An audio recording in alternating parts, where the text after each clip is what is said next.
문재인 정부의 일자리 정책과 관련해서 속도, 균형감, 소통 이런 측면에서 우려되는 부분이 적지 않습니다.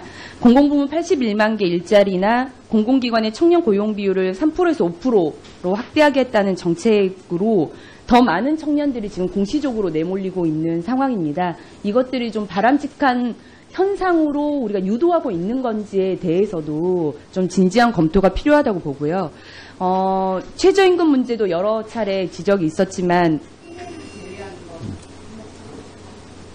제외, 근로시간 단축, 최저임금 인상 이런 것들이 한꺼번에 이루어지면서 영세 중소 상인들, 청년 창업가들의 고통 문제에 대한 여러 또 우려와 걱정들도 있습니다. 이 노동정책을 추진하는 데 있어서 노동계뿐만 아니라 사용자, 특히 소상공인 영세 중소기업의 입장까지도 반영한 균형감 있는 정책이 굉장히 또 중요하다고 보는데 이러한 현장의 목소리나 상황, 여건을 좀 고려하지 않는 돌격전, 속도전 형태의 노동정책이 과연 장기적으로 현장에서 수용되고 정착이 가능할지 혹은 여러 국민들을 범법자로 내모는 그런 파탄의 결과를 초래하는 것이 아닌지 우려하는 시선도 있습니다. 제가 기억하기로 그리고 여러 평가들로 보더라도 후보자께서 19대 국회 환경노동위원장으로 계실 동안에도 현장 이해 당사자들의 입장을 좀 충분히 고려하려는 그런 노력을 많이 기울이신 걸로 있는데요. 이런 일반 통행식 행정이 아니라 생활 정치도 많이 강조를 하셨고 현장 소통형 행정도 많이 필요하다고 생각합니다. 이렇게 속도만을 앞세우고 균형감 있게 가지 못하는 이런 문제들에 대해서 후보자께서는 어떤 입장을 좀 갖고 계시는지 궁금합니다. 예, 의원님이 우려하시는 거 잘 알고 있습니다. 그러나 지금 의원님이 지적하신 대로 그 최저임금 인상이라든가 그 공공부문 정규직 부분에 대해서는 오전에도 제가 말씀드렸습니다. OECD의 고용 부분에 우리가 한국의 공공부문이 차지하고 있는 전체는 OECD 3분의 1밖에 안 됩니다. 7.6%밖에는 안 됩니다. 그래서 공공부문의 비정규직을 정규직화하는 문제가 같이 이렇게 공공부문의 7.6%는 아마 정확히 다시 검토를 해보셔야 될 겁니다. 예, 아니 전체 근로자의 공공부문이 차지하고 있는 그래서 비정규직을 OECD의 절반 수준으로 올리기 위해서 이제 저희가 공공부문 비정규직 그거를 발표를 한 거고요. 최저임금이라든가 여러 가지 청년 실업 문제라든가 지난 정권에 비해서는 우리가 굉장히 숨가쁘게 쏟아내는 것 같지만 어느 하나도 지금 어려운 부분은 없습니다. 의원님 말씀하신 대로 저는 의정활동을 하면서 의회주의자라는 용어를 많이 썼습니다. 이런 부분이 전부 국회에서 논의되고 법을 개정해서 또 이루어져야 될 그런 일들이 많습니다. 국회와 의논을 하면서 차근차근 준비하도록 이렇게 하겠습니다. 네, 국회와 많이 협의하시겠다는 말씀을 많이 하셔서 마지막으로 질의를 좀 드리고 싶은 것은요. 근로시간 단축 문제와 관련해서 일자리위원회에서 지속해서 이런 의견을 많이 피력을 하셨습니다. 행정해석을 아예 폐기하겠다. 이와 관련해서 장관 후보자께서는 동의하십니까? 행정해석을 폐기하고서라도 근로시간 단축을 시행하겠다라는 의견을 계속해서 피력을 한 그런 부분이 있습니다. 행정해석을 폐지하면은 바로 실시가 되는 그런 부분이 있습니다. 그래서 저는 근로시간 단축 문제는 사회적 합의나 여러 가지 사업장 그리고 오랜 기간 동안에 우리 국회에서 논의됐고 이런 부분이기 때문에 또 국회에서 여야 의원 모두 다 근로시간 단축에 대해서는 공감을 하고 논의를 하고 있는 걸로 알고 있습니다. 국회의 의견을 존중을 하고 국회에서 근로시간 단축을 진행할 수 있도록 지켜보고 저도 거기에 의견을 따르도록 이렇게 하겠습니다. 그럼 일자리위원회의 의견과는 상충되는 것이라고? 일자리위원회도 앞으로 그런 방향으로 나가야 한다는 그 목표는 설정을 했지만 이런 부분을 일자리위원회에서 결정할 수 있는 부분은 아닙니다. 근로기준법을 개정을 하려면 국회에서 이 법을 통과시켜야 되는 그런 부분이 있습니다. 그렇게 하겠습니다. 예. 네. 문재인 정부가 들어와서 원전 신고리 오육호기 졸속 중단, 신재생 에너지에 대한 어떤 뚜렷한 정책도 없이 5년 이내에 전기요금 인상은 없다. 그래서 5년만 생각하는 정부, 공공부문 관련돼 갖고 비정규직을 정규직화하겠다라고 하면서 구체적인 가이드라인 제시도 없이 이제사 부랴부랴 내놓는 정부. 최저임금 인상해가지고 소득주도 성장을 하겠다라고 하면서 오히려 청년 알바생들과 중소기업, 중견기업, 대기업 격차만 더 크게 확 벌려놓는, 그래서 선 질러놓고 후 방법 찾는 국민 실험 정부가 아닌가라는 우려를 갖고 있습니다. 지금 후보자께서는 최저임금 관련돼서 임금 산입 범위를 개선해야 된다라고 말씀하셨죠? 네, 그렇습니다. 정확하게 어떻게 개선해야 된다는 생각을 갖고 계시는 겁니까? 앞서 제가 여러 가지 최저임금 부분에 대해서는 말씀을 드렸습니다. 최저임금이 지금 앞서 우리 장석춘 의원님도 지적을 하셨듯이 대기업 연봉이 최저임금에 미치는 영향은 기본급은 낮고 성과급은 높고 이렇게 돼 있습니다. 그리고 대부분들이 그거는 퇴직금을 낮추기 위해서 그런 제도를 써왔는데 그동안은 최저임금이 낮게 상정이 돼 있다 보니까 이런 역현상이 아니고 최저임금은 법은 지키면서 총 그로수는 많이 받는 이런 게 돼 있었습니다. 그래서 2018년 임금 때부터 대부분 우리가 연봉은 자, 후보자님 시간이 없으니까 죄송합니다. 네. 그래서 제가 그런 문제를 장관님의 철학을 물어보려고 분배적 정의에 대해서 오전에 질의를 했던 겁니다. 자, 지금 문재인 정부가 소득주도 성장론을 채택해서 지금 경제정책을 펼치고 있지 않습니까? 그러면 일자리 창출이라든가 임금 인상을 통해 가지고 내수를 갖다가 활성화시키고 거기서 가계소득을 올려서 그다음에 소비 투자 증가시켜서 경제 선순환을 가겠다라는 거 아니겠습니까? 그럼 일단은 임금 인상하면 가장 먼저 최저임금 인상인데 여기서 이 부분이 좀 문제가 있다고 하니 이 부분은 다시 개선하도록 하겠다라는 거 아닙니까? 예, 그러면 다시 말씀드린다면은 거꾸로 얘기한다라고 하면 물론 이제 여기에 맞춰서 뭐 정규직 비정규직 문제뿐만 아니고 근로시간 단축 관련되고 딱 보게 되면 오히려 이런 부분들이 기업의 부담을 증가시켜서 투자를 감소시키고 오히려 일자리를 감소시킴으로 인해서 경제가 위축되고 이게 오히려 노동자들한테 그것도 취약계층 노동자들한테 오히려 일자리 감소가 떨어져서 이 정책이 실패한 정책이 될 수도 있다라는 지적이 있습니다. 여기에 대해 동의하십니까?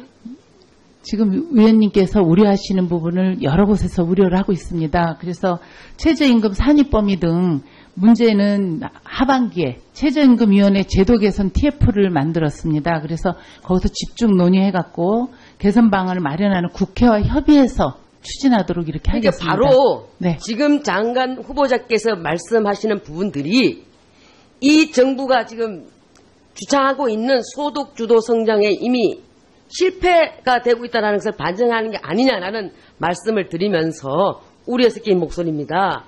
그래서 이미 2008년 이후에서 우리가 소득주도의 성장이랄까 이러면 케인즈식 이런 방법은 이미 한물 갔다라고 얘기한 바도 있고 후보자께서도 남상일 교수 잘 아시죠? 예, 제 지도교수였습니다. 지도교수였죠. 네. 근데 그분도 요새 와서 최근에 이렇게 발표하신 내용들을 보게 되면 소득주도 성장은 이건 단기적인 방법만 될 뿐이지 중장기적으로 봤을 때는 이거는 하나의 경제 정책이 될 수가 없다라고 말씀하신 바도 있고 지금 변양균 전 노무현 정권 때 변양균 전 정책실장님께서도 이제는 수요 확대 정책은 끝났다. 그리고 슈페트에 공급 혁신 중심으로 나가서 이제는 신결합 여러 가지 생산 요소들이 신결합해서 혁신 방법으로 나갈 때 그러면서 하시는 얘기가 뭐였냐면은 이제는 사회 안정망 구축을 중심으로 해서 노동시장이 유연화를 갖춰야 된다라는 지적을 하신 바가 있어요. 여기에 대해서 어떻게 생각하십니까? 예, 그 부분에 대해서는 제가 이 자리에서 동의하기는 조금 어려우나 의원님이 말씀하신 취지는 충분히 알고 있습니다. 그래서 최저임금 인상이 여러 가지 사회에 미치는 영향도 많고 의원님이 말씀하신 대로 여러 가지 준비를 안 해놓고 했던 부분 이런 얘기도 많이 있습니다만 최저임금을 올리지 않을 수 없는 지금 우리 사회적 구조를 감안하셔갖고 제가 국회 취임이 되면 의원님 우려하시는 걸 포함해서 최저임금위원회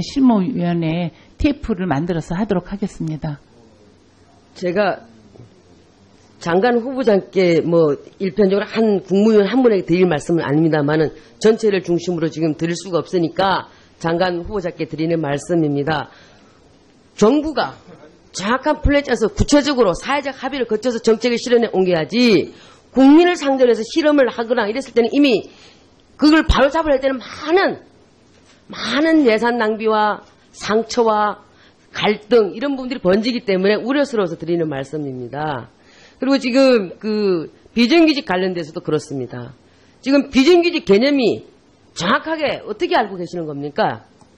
우리 비정규직 개념에 대해서 장관 후보자께서 생각하시는 개념은 어떤 것들입니까? 그 본인의 그 정년이 고용이 안정되지 않고 불안해가 그 고용이 보장되지 않는 걸 우선 비정규직이라고 하죠. 예. 후보자님께서 장관 후보자님께서 고용의 안정이 오지 않고 고용이 임시직, 계약직을 비정규직이라고 하고 있습니다. 그럼 정확하게 비정규직 대상을 무엇을 비정규직 대상으로 지금 보고 있습니까? 단시간 근로자 그리고 임시직이나 단시간 근로자나 거의 비슷합니다. 비정규직 그리고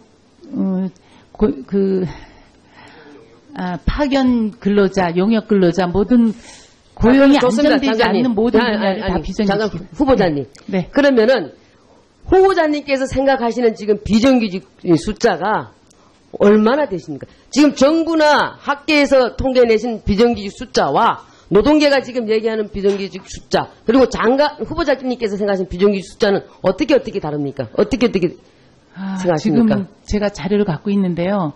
이 비정규직 숫자가 정부 통계로 이렇게 하기가 좀 어려운 저기가 있습니다. 우리 그 취업계층의 이 320만 명에서부터 여러 가지 통계가 있는데 전체 정부가 발표하는 건 644만 명이고요.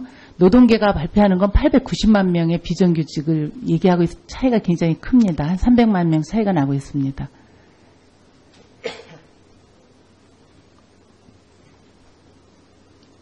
다음 질의 때 하겠습니다.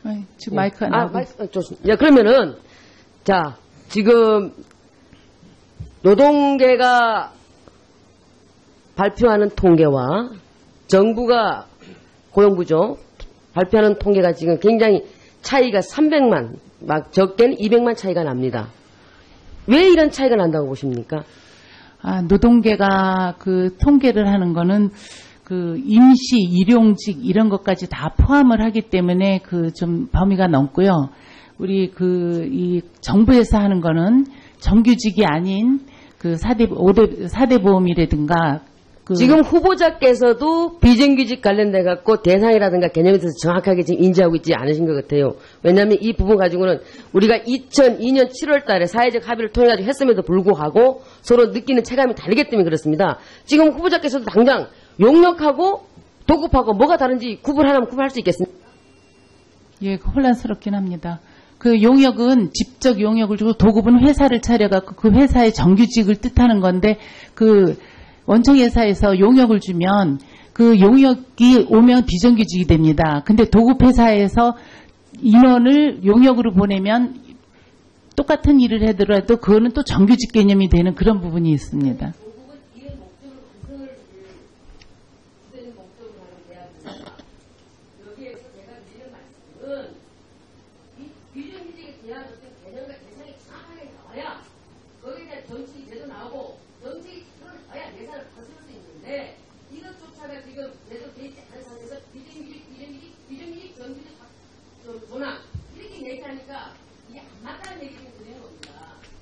예, 잘 알겠습니다. 네, 이미자 의원 수고하셨습니다. OECD의 절반 수준으로 올리기 위해서 이제 저희가 공공부문 비정규직 그거를 발표를 한 거고요. 최저임금이라든가 여러 가지 청년 실업 문제라든가 지난 정권에 비해서는 우리가 굉장히 숨가쁘게 쏟아내는 것 같지만 어느 하나도 지금 어려운 부분은 없습니다. 의원님 말씀하신 대로 저는 의정활동을 하면서 의회주의자라는 용어를 많이 썼습니다. 이런 부분이 전부 국회에서 논의되고 법을 개정해서 또 이루어져야 될 그런 일들이 많습니다. 국회와 의논을 하면서 차근차근 준비하도록 이렇게 하겠습니다. 네, 국회와 많이 협의하시겠다는 말씀을 많이 하셔서 마지막으로 질의를 좀 드리고 싶은 것은요. 근로시간 단축 문제와 관련해서 일자리위원회에서 지속해서 이런 의견을 많이 피력을 하셨습니다. 행정해석을 아예 폐기하겠다. 이와 관련해서 장관 후보자께서는 동의하십니까? 행정해석을 폐기하고서라도 근로시간 단축을 시행하겠다라는 의견을 계속해서 피력을 한 그런 인터뷰나 부분이 자료를 있습니다. 많이 봤습니다. 행정해석을 폐지하면은 다 바로 실시가 되는 그런 부분이 있습니다. 그래서 저는 근로시간 단축 문제는 사회적 합의나 여러 가지 사업장 그리고 오랜 기간 동안에 우리 국회에서 논의됐고 이런 부분이기 때문에 또 국회에서 여야 의원 모두 아닌지 우려하는 시선도 있습니다.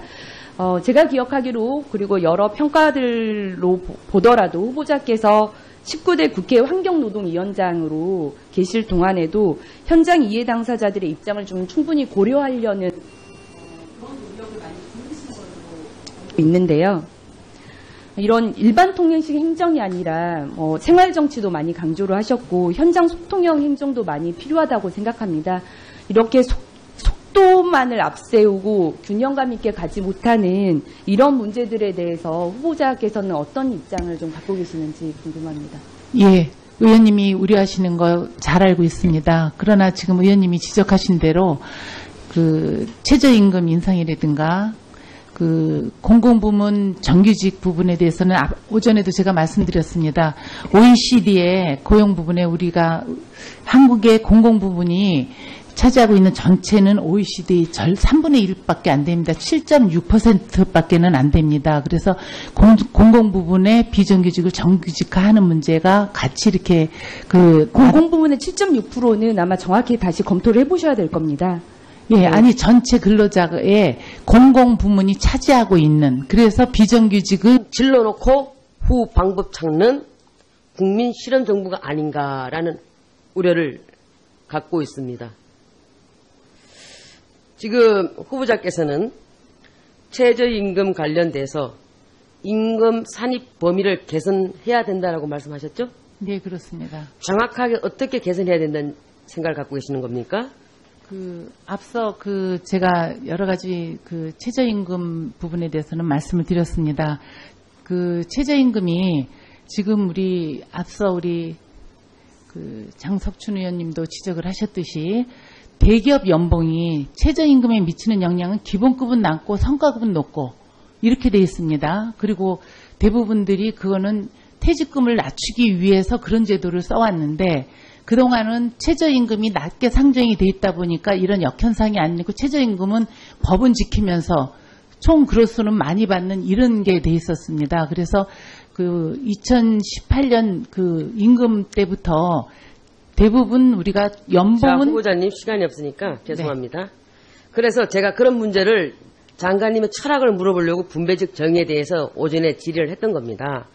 자, 지금 문재인 정부가 소득주도 성장 다 근로시간 단축에 대해서는 공감을 하고 논의를 하고 있는 걸로 알고 있습니다. 국회의 의견을 존중을 하고 국회에서 근로시간 단축을 진행할 수 있도록 지켜보고 저도 거기에 의견을 따르도록 이렇게 하겠습니다. 그럼 일자리위원회의 의견과는 상충되는 것이라고 일자리위원회도 앞으로 그런 방향으로 나가야 한다는 목표는 설정을 했지만 이런 부분을 일자리위원회에서 결정할 수 있는 부분은 아닙니다. 근로기준법을 개정을 하려면 국회에서 이 법을 통과시켜야 되는 그런 부분이 있습니다. 그렇게 하겠습니다. 예. 네. 문재인 정부가 들어와서 원전 신고리 오육호기 졸속 중단, 신재생 에너지에 대한 어떤 뚜렷한 정책도 없이 5년 이내에 전기요금 인상은 없다. 그래서 5년만 생각하는 정부. 공공부문 관련돼 갖고 비정규직을 정규직화하겠다라고 하면서 구체적인 가이드라인 제시도 없이 이제서 부랴부랴 내놓는 정부. 최저임금 인상해가지고 소득주도 성장을 하겠다라고 하면서 오히려 청년 알바생들과 중소기업, 중견기업, 대기업 격차만 더 크게 확 벌려놓는 그래서 문재인 정부는 일자리 정책과 관련해서 속도, 균형감, 소통 이런 측면에서 우려되는 부분이 적지 않습니다. 공공부문 81만 개 일자리나 공공기관의 청년 고용 비율을 3%에서 5%로 확대하겠다는 정책으로 더 많은 청년들이 지금 공시적으로 내몰리고 있는 상황입니다. 이것들이 좀 바람직한 현상으로 우리가 유도하고 있는 건지에 대해서도 좀 진지한 검토가 필요하다고 보고요. 최저임금 문제도 여러 차례 지적이 있었지만 내 제외, 근로시간 단축, 최저임금 인상 이런 것들이 한꺼번에 이루어지면서 영세 중소 상인들, 청년 창업가들의 고통 문제에 대한 여러 또 우려와 걱정들도 있습니다.